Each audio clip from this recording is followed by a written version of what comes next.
All right, man. Let's get the party started. What's up, fellas? What's up, man? Yo, We got what's my up, man. Got Ice Water and Dolla up in the house. No doubt, no doubt. We in the building. Yeah, man. Oh, In you the in the closet. in the closet again, man. Let's go. Yeah, but that's technically in the building. Okay, you're Not right. really in the building. Is that quiet time now? Is that like the spot for quiet time? Yeah, Man? man. I figured out, after the wife cursed me out a couple times, hanging out with y'all. I figured Same. I need to come into my yeah. cocoon. Yeah, man. One of these nights I might be up in the car. No doubt. I understand. Oh man, oh man, oh man. Shoot, Coming at you man. live from the back of the expedition. For the expedition. Dang. Never- I bet you baby girl will find you out there too though. I No. bet she'll come get you. The Double S Project, splitting up marriages since 2013. I know, man. Yeah. I know. That's bad, man. Man, that's true. But hey, Prev, you know anything what's going on with this whole APU protest, man? Have you read up on that a little bit? And like, Yeah, I read what's a the deal little. with that, man? It's with the basically what amounts to the Collegiate Players Union. Yes, there is one. It's kind of like a liaison group between the NCAA and the collegiate players. That I guess, and certain members, all players unite, put on a patch. I guess to show solidarity or protest with the NCAA from that exploitation angle, particularly with like the player licensing. So I guess they just were making a statement. You said player licensing. Like, what's the You know, whole? like with the with the EA Sports and Oh. Jersey and that sort of thing. Oh, okay. Okay, yeah, I saw the stories going on. I saw the players, even your boy Johnny Football, having a little thing on his arm. And it was like APU, and I was like, yeah, money. Like, yeah, what? I was like, I missed that, man. But I was trying to make sure it wasn't something serious going on. All as far paid as, up. yeah, right, all paid up, right. I was trying to. If they're not making a statement for, pay your money up, pay us what we owe, give us our cut, it's basically certainly stop making a dollar on our, our name and likenesses, which I can certainly, while I'm not a fan of the concept of paying guys, I'm certainly saying, hey, you should not be making money off their likenesses and names. Yeah, I feel that. I feel that. Absolutely. I feel that. The little bit that I heard about it was that it's not just about paying players a salary or a stipend, but also there's health rights. Oh yeah. Yeah. Okay. Concussion. The fact that college students really can't afford the expensive surgeries that come with football-related injuries, and perhaps they lose their scholarship and they're stuck with that injury, but yet their families don't have the means to be able to pay for medical bills and so on and so forth. So there's certain health rights that they're also promoting. The fact that the NFL just had to settle a case against former players with regards to concussions. Well, where's the protection for collegiate athletes that have to go through the same thing? I feel that. I get that, man. I don't know, man. At this pace, I question. I don't realistically question, but it's starting to come to the forefront of what is football going to look like in 20 years. Good point. Good point. My son is 6 months old, and my wife has already forbid him to play football. I mean, I think he should play if he wants to play. I'm not scared about him playing, but my wife, she brings about some good points. And then when I turn on the news and I see a young man that was in high school get hit on the football field and dies on the field. Wow. Like, wow, what is this game gonna look like Sundays in 20 years? Because when I look at the NFL now, college, I'm more of a pro fan, so I look at the NFL and I'm looking at what they're calling helmet-to-helmet hits when a guy is engaging and then a running back or receiver lowers their head and then happens to get hit with helmet-to-helmet. They're not even having any exceptions there, regardless of whether you can't defy physics or not. Right. Yeah, man. But I guess, sticking with this whole NCAA piece, though, man, I know, Prev, you had talked about this before, about the whole concept of the small schools or the HBCUs playing up against You know, like this weekend, FAMU playing Ohio State, and I think it was Savannah State played. I forgot what was Savannah. Yeah, they played there. They played my boys. What I'm talking about? Yeah, they played Miami, and the whole aspect of the embarrassment versus the pay. You know, the payoff. Yeah. Here's something. In week 1, I've actually got 3 thoughts on this. In week 1 of the season, Elon went down to Georgia Tech. And before the end of the 3rd quarter, the score was 63-0. Okay. I didn't hear anybody talking about Elon being embarrassed. I didn't hear anybody talking about Elon prostituting themselves. You know, where'd all that come from? We know where that came from. Mm-hmm. Look, when I was in 1993, I can remember turning on the television in my dorm, seeing Furman playing Georgia Tech. This is not new. Right. Then in 2007, you got, who forgets the day that Appalachian State goes up to the Big House and beats Michigan? Michigan, yeah. Well, you think Appalachian State just got good that year? It didn't happen that way. Appalachian State have been taking guaranteed games for the better part of a decade. You know, that's how they got to the point where they could go and beat up Michigan. Right. You know, if you're Savannah State, there's 2 ways to raise money, and one's going to take about 4 decades. The other will take a guarantee. Yeah. And on top of that, here's something else that I think a lot of people forget. You know, they say these programs are prostituting themselves. Well, and again, in the case of a school like Savannah State that's only been Division I AA for a few years, and just, you know, getting into a conference, so that's cutting down on the travel costs for some. Playing these games doesn't just put money into the football program, it's also funding their other athletic programs. Maybe the entire program, maybe all of them, you know, every other sport. Yeah, I mean, and Dolla, I don't know if you know, Dolla, if you've seen, but I think the one thing they're also doing is being more transparent about the dollars, because we knew the paychecks, but they actually showed a list. Fam, you got a $900,000 for that game, man. $900,000. Almost a flat out $1 million. First of all, I don't like the term prostitution. Seems a little bit strong. If that's the word, I really don't like that.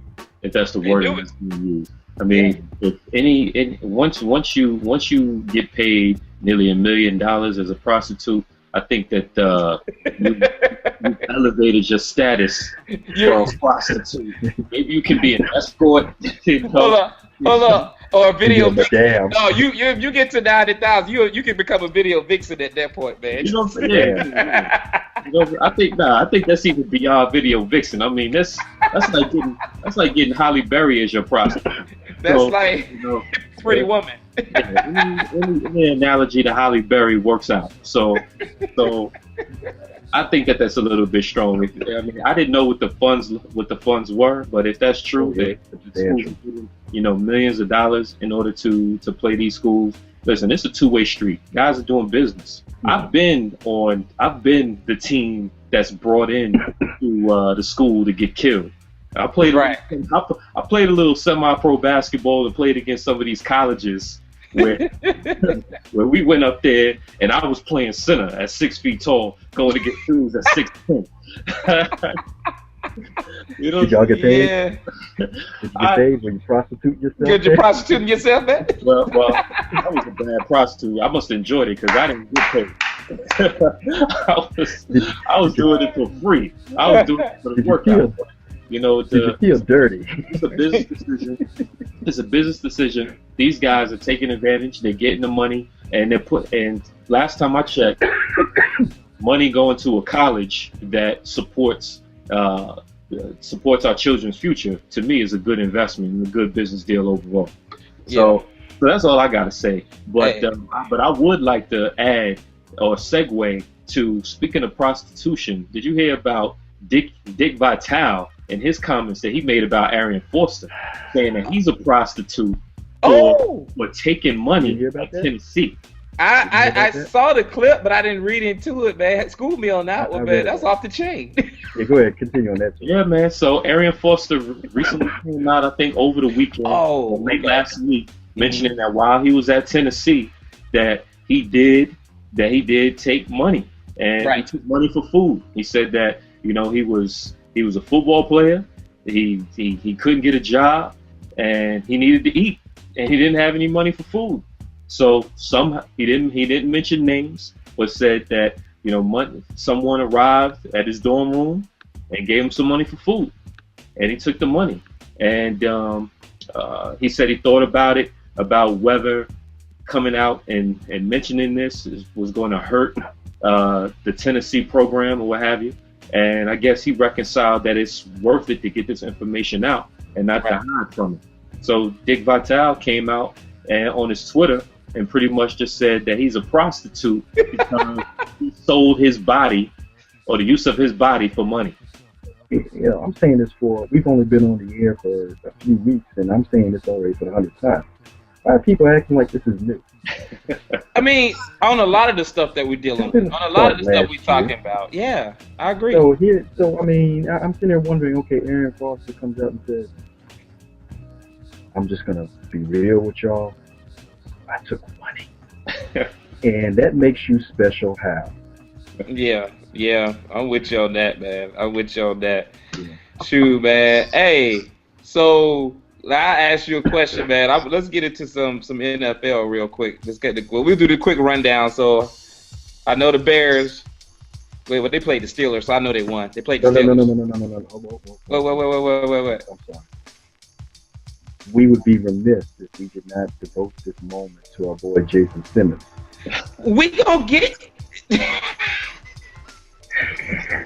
You're right. Let's just talk about it right now. We gonna get to it now. Let's just get to it right now. We gonna get to it right now.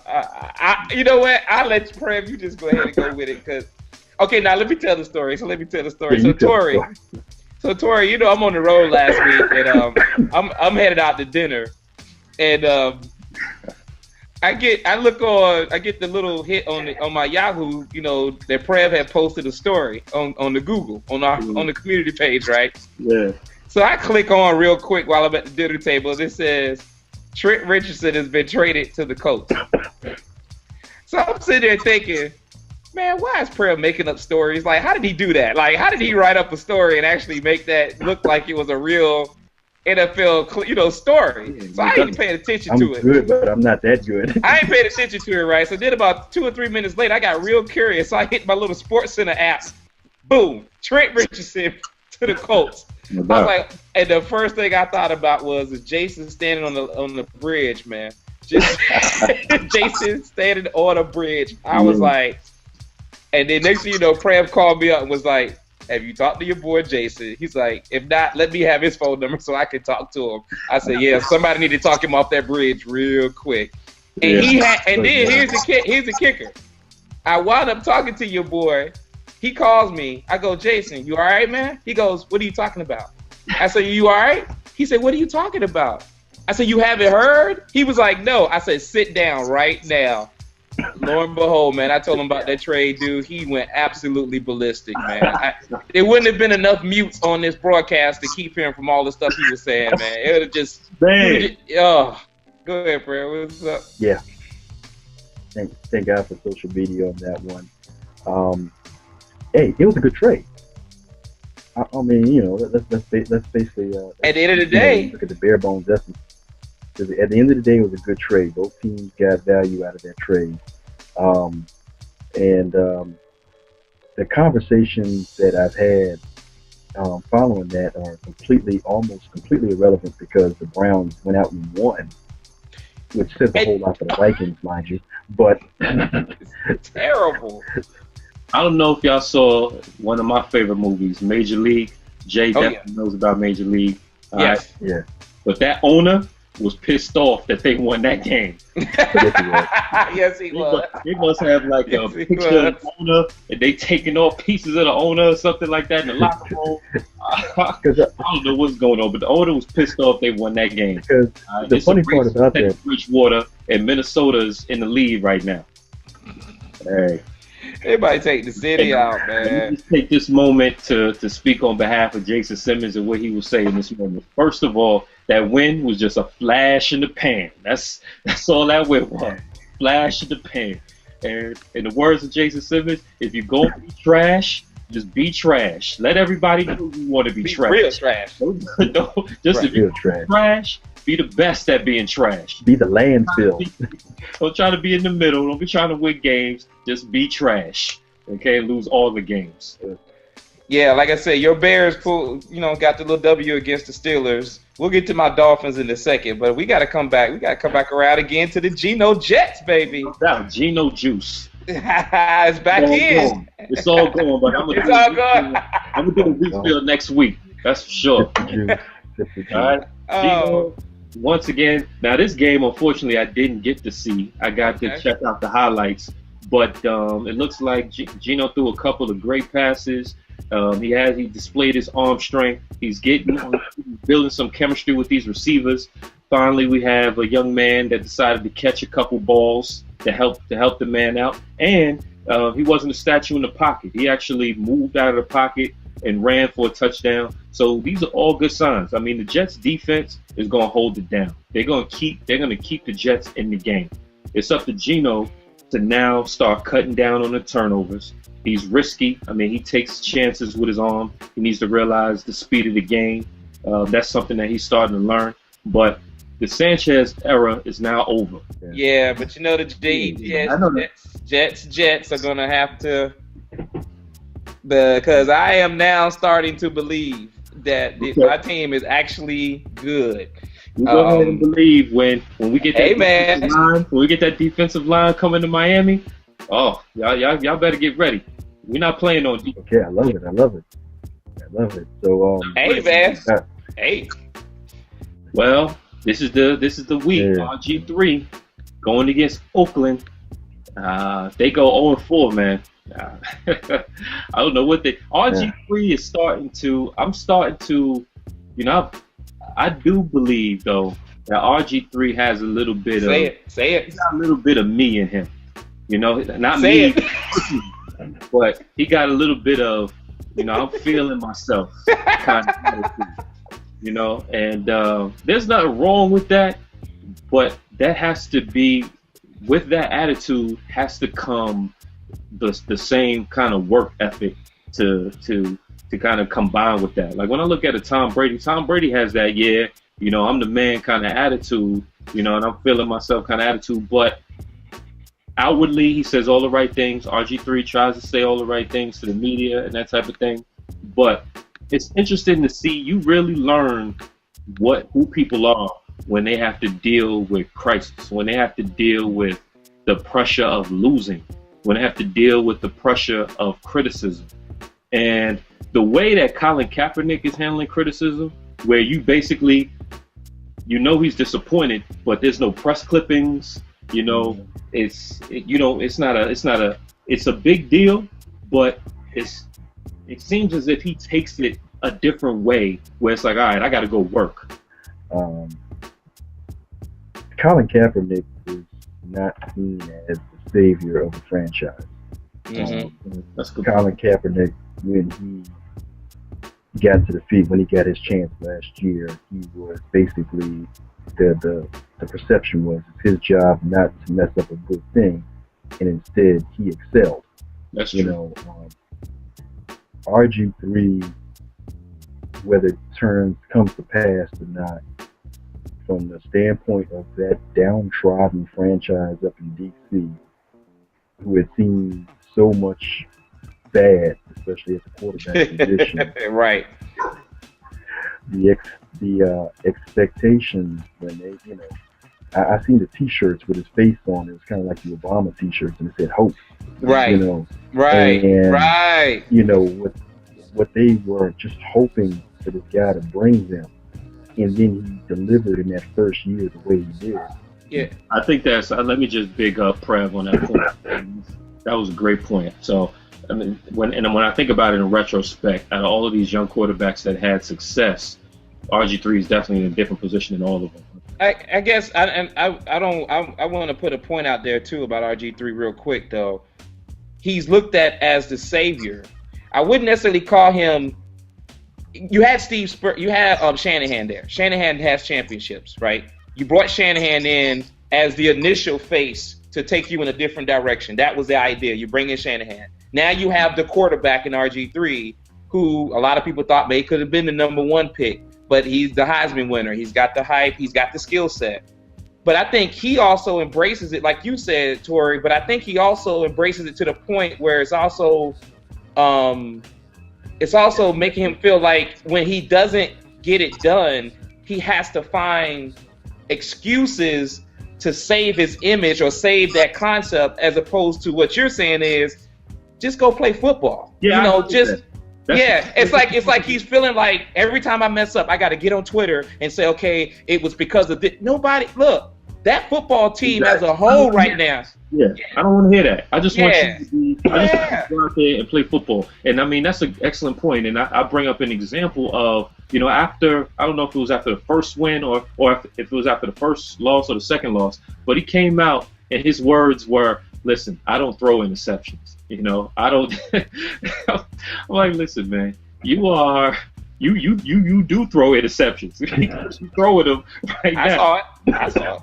I'm seeing you throw these interceptions. Yep. So you haven't been in this league for 10 years. All right, you're a second-year player. You haven't gotten all figured out. So as opposed to saying, listen, I don't throw interceptions because I didn't throw interceptions last year. Okay, you need to be thinking. What I want to hear from you is to say, I got to look at the film, see, you know, what mistakes I'm making in reading the coverage, and go out and as an offense, do what I can to lead my team so that we can execute better.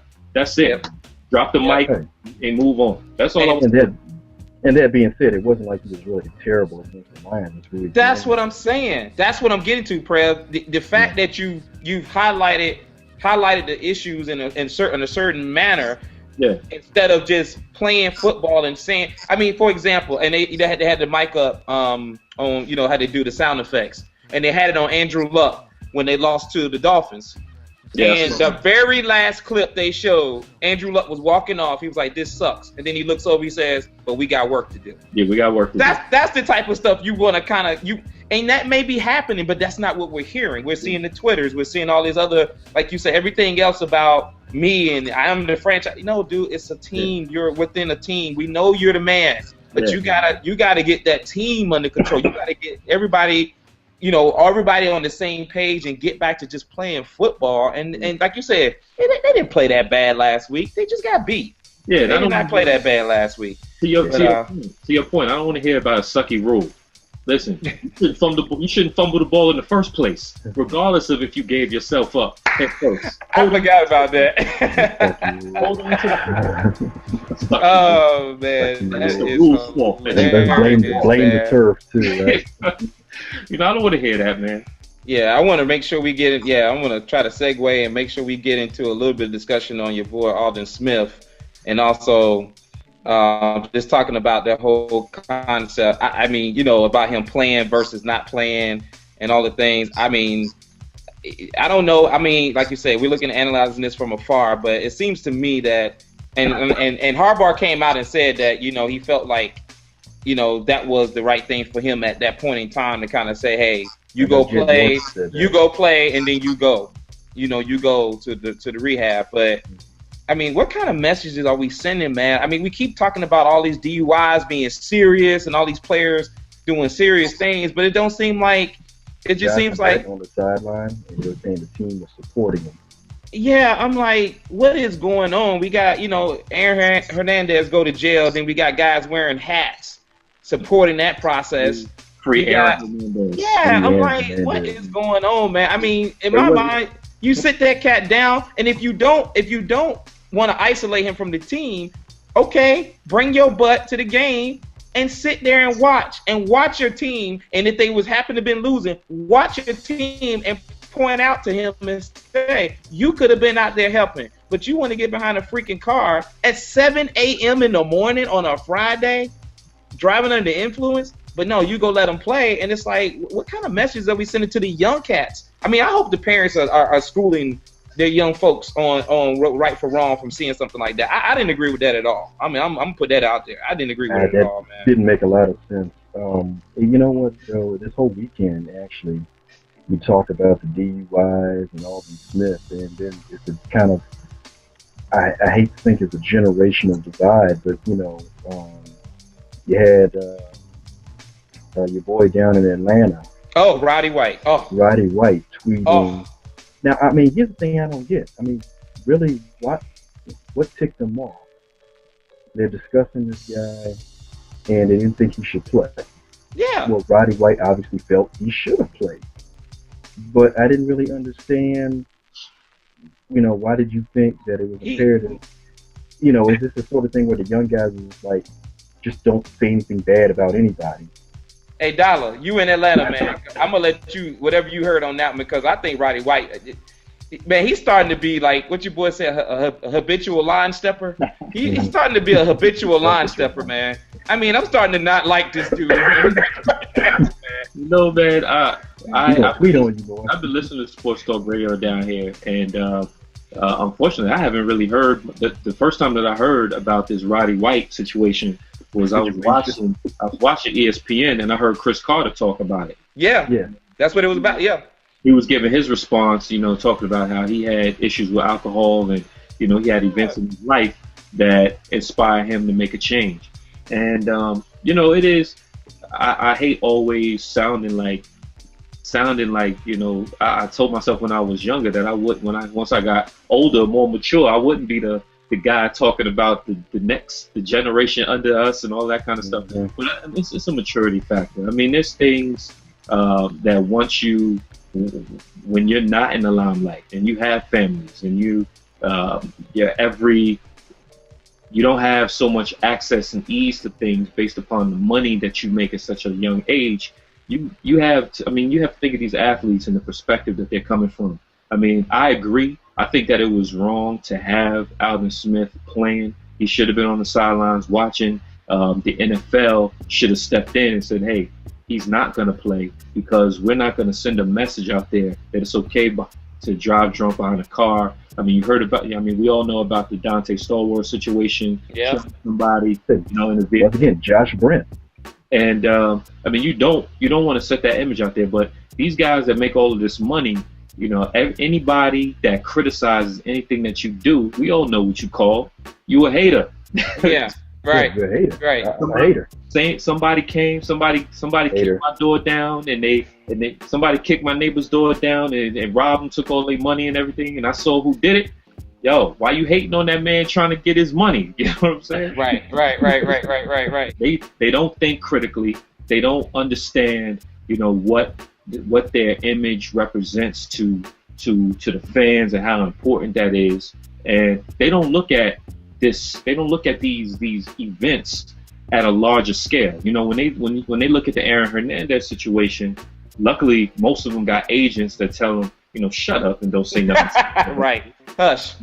Their mind is on football. That's what they think about, football and the next Drake or Lil Wayne album that's coming out.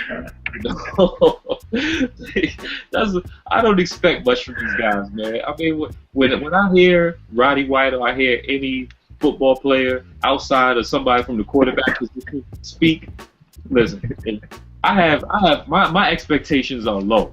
My expectations are real low. I'm about to see who's gonna come out with the hat that says "Bring back Von Miller's urine," because that you heard about that story, man. Yeah. The urine. Yo, don't be a hater. Don't hate on that man. Don't hate on that man. Don't hate on that man's pee. Why you want to see another black man down, man? He's just a young man trying to get his money. What was that story? Don't hate on his pee. No, what was that show that came on? I think it was ESPN about the football, and they was showing you it was like a series about football. And they had playmakers. And you remember what? And the star, the young stud running back DH. Yeah. And he had to do his drug test. Yeah. And he had the urine in the syringe, and he placed it inside. Yeah. That's what I think about with Von Miller. Von Miller, man, I'm like, are you serious, dude? So from what I heard, the story was, and I may have the details mixed up, but from my recollection of what I heard, he actually had somebody that was going to, it was a person that was going to urinate for him for the test. what I heard was it was actually a urine collector for like the somebody urine who collector was gonna probably do some. Yeah, so he was going to switch somebody who works in the urine collection industry. Yeah.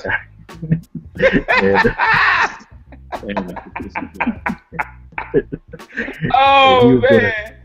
And he was going to go to the special closet in the back, but apparently he went to the wrong one. Oh my man, I'm sorry, man. I saw that. It was like, man, that dude could have been suspended for a whole year off of some ignorance like that. It's just straight ignorance. Oh, hey, one last thing, man. Did anybody catch anything around the Randy Moss being on Fox Sports, that show?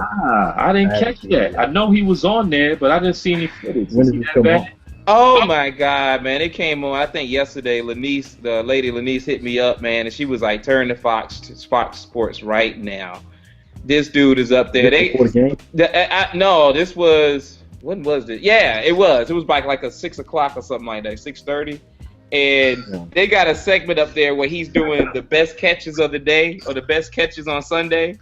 And so they showed like a couple of catches. They showed this one-handed catch, and they say, "Randy, analyze that catch." He was like, "Well, he put his hand out, and the hand caught the ball, and see how you slow the ball down? Great concentration. Great concentration. Hey, Randy, how about this catch? How about this catch by the Steelers receiver? How about this catch where you see right there? Look at that concentration again. That concentration is what you got to have. You got to have concentration." And then the guy said, "Well, what about his feet? Do you pay attention to his feet?" No, you don't never pay attention to your feet. You pay attention to the catch. You got to concentrate on the catch. I was like, oh my God, this is terrible. Like, who put this dude on there, man? I can only imagine. Man. They can't jump on me, golly. They can't jump on me, golly. Straight cash, homie. Straight you know what I'm saying? Oh, dude. It was after about 10 minutes, Tory. I was done, Dolla. I was done, man. I said, I can't take this. Speaking of awful announcing, did y'all ever? Y'all did. I caught it, and I was glad I did. I couldn't take my eyes off it. But did y'all catch the LT movie, the documentary? No. If y'all had an opportunity, it was on Showtime, but I'm sure it's online by now on YouTube or whatever. I got Showtime, so I took a look at it. Okay. And I couldn't take my eyes off it, man. It's a really compelling documentary and well done about the highs and lows of this guy's life, man. And LT, man, you want to learn? LT was off the chain, man. LT, I've heard some interesting stories about him from the UNC days.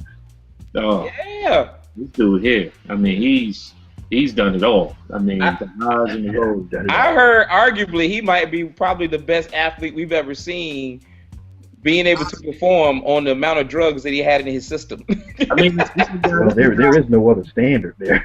I mean, but what I'm saying is the amount of drugs that he was doing and able to get up the next morning and just go out there and just the guy didn't take care of his body. He didn't work out hard. He was just a natural athlete. Yeah. And what I didn't know, as a football, I mean, obviously I'm a football fan, but when it comes to the analytics of the game, I didn't realize how much he affected the game that you see today. Yeah. He was the first person to really make the outside linebacker a position that you see today, where people are moving around, where guys are shifting their blocking schemes to account for one guy. I mean, and not only that, but a very intelligent player. I mean, so it was definitely something else. And the reason why I'm awful announcing is because he was an announcer for a short period of time. And all XFL, wasn't it? Yeah. Well, the NFL. He was NFL too. He once had a job on TNT. He once had a job on TNT. Hey, as an announcer. It can be terrible, but I'm telling you, man, I encourage anybody to YouTube Randy Moss, man. Check that out. I'm gonna check that out. Oh my God. I think I'm gonna pass on that one. Oh my God, dude, it was absolutely frightening. His daughter would be tweeting him on that one too. His daughter would be texting him and tweeting him on that one. Goodness, man. Yeah, I digress on that, man. Well, shoot, man. I'm going to go ahead and sign off for now, man. I appreciate y'all fellas calling in. All right. Always a pleasure. All right, bud. Later on.